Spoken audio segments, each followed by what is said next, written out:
Hey guys, today I'm going to be reviewing this VanTrue Dashcam X3. The last time I reviewed the VanTrue was the VanTrue Dashcam T2. This is a little bit different. This one is the latest model for VanTrue, and they were kind enough to let us review this. So the difference between the X3 and the T2 is that this one is 2.5K HD, so it uses a 1440p camera. The T2 is 1080p. This one also has a Wi-Fi capability where you can use your phone and their app to watch the video that you record on this dashcam. Also, it uses the newest, latest A12 chip, but everything else is the same, such as night vision, parking mode, motion detection, wide-angle lens, loop recording, and the gravity sensor. So, all right, let's open this.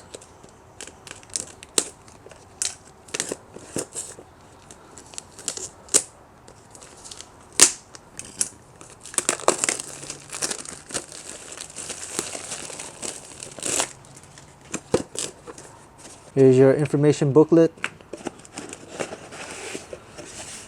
Alright, the first thing comes out is the dash cam. There you go. Also, I forgot that this LCD screen is 2.7 inch instead of the 2 inch for the T2.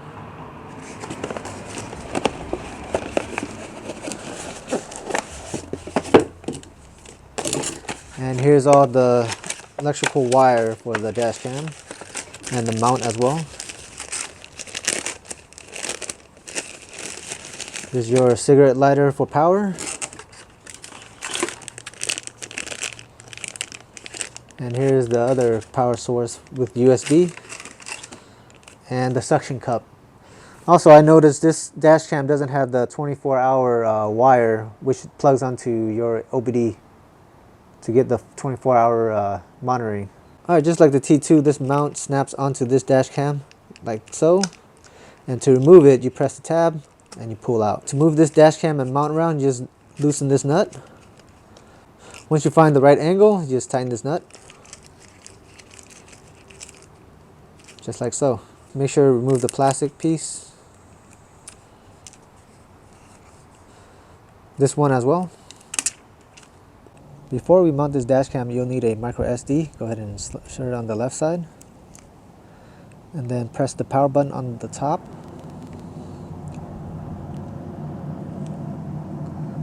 And go ahead and stop the record. You'll need to go into mode. And this is your up and down. And then you'll hit enter. And then you're going to need to format this card to make it to work. I already did that earlier, so that's why I started recording. And go ahead and format it. And there you go. You have a working micro SD card, so your dash cam is working right now. Alright, let's check out the menu on the dash cam. We have record setup, system setup, GPS setup, and files. Record setup is your resolution, loop recording, G sensor set, mic, park monitor, exposure, card number set, time lapse, and so on and so forth. Then we're going to go ahead and go back. And then this is system setup, language, format, Wi-Fi. It's basically the same setup as the T2, the one that I reviewed on.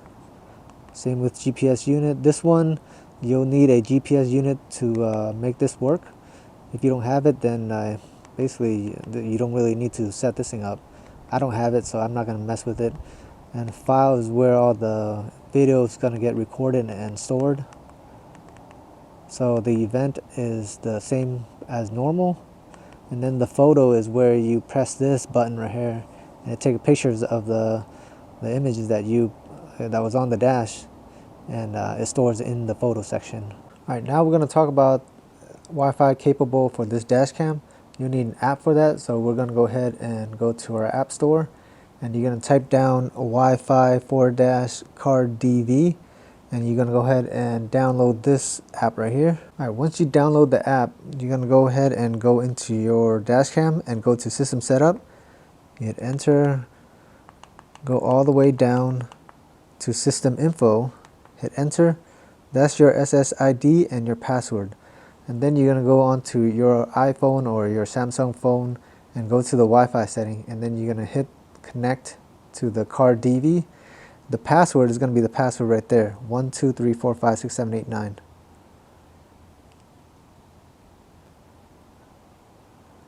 And then you connect.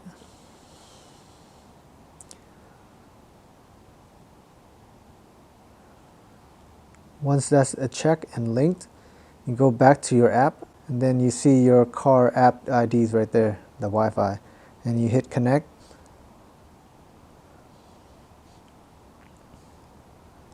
And then go ahead and go out of this setting, and there you go. That's how you connect your Wi-Fi device with your dash camera here and your iPhone. And then you can go ahead and take pictures.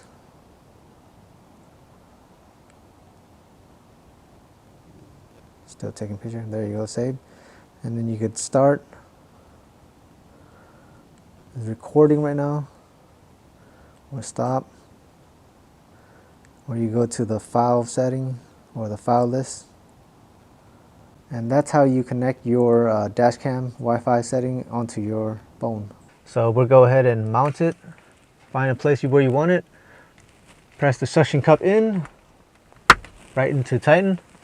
And then if this feels loose, then you want to tighten the nut up here. And so it's pretty tight. And plug in your power source. You can plug it on the suction cup itself. There's a power USB right here. Or you want to plug it onto the dash cam itself, is on the side right here. Alright, now we're going to take this for a test drive for a week, and let's see how it is. I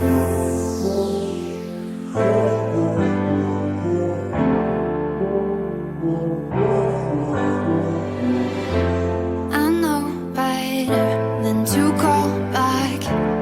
I missed your call, I finally think I'm fine with that.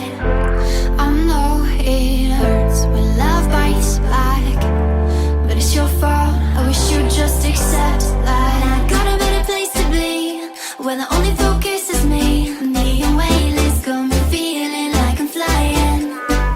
I've been holding on to these dreams, I'm ready to take the leap, 'cause I've been holding that in all stars.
So after driving for 1 or 2 weeks, I really like the video quality of this X3 Dashcam from VanTrue. Compared to the VanTrue T2 Dashcam, it is 1080p. This one is 2.5K, which is 1440p. Also, this one's Wi-Fi capable, so you could use your phone to take photos or record and stop, or you just look at the file that you just had recorded on your phone. The only thing that this one doesn't have the OBD2 cable, so you can't have 24-hour monitoring. Other than that, I like this dash cam because it has a big LCD screen compared to the T2. This one has 2.7 inch while the T2 has 2 inch. That's it, guys. If you like this video, go ahead and like and subscribe.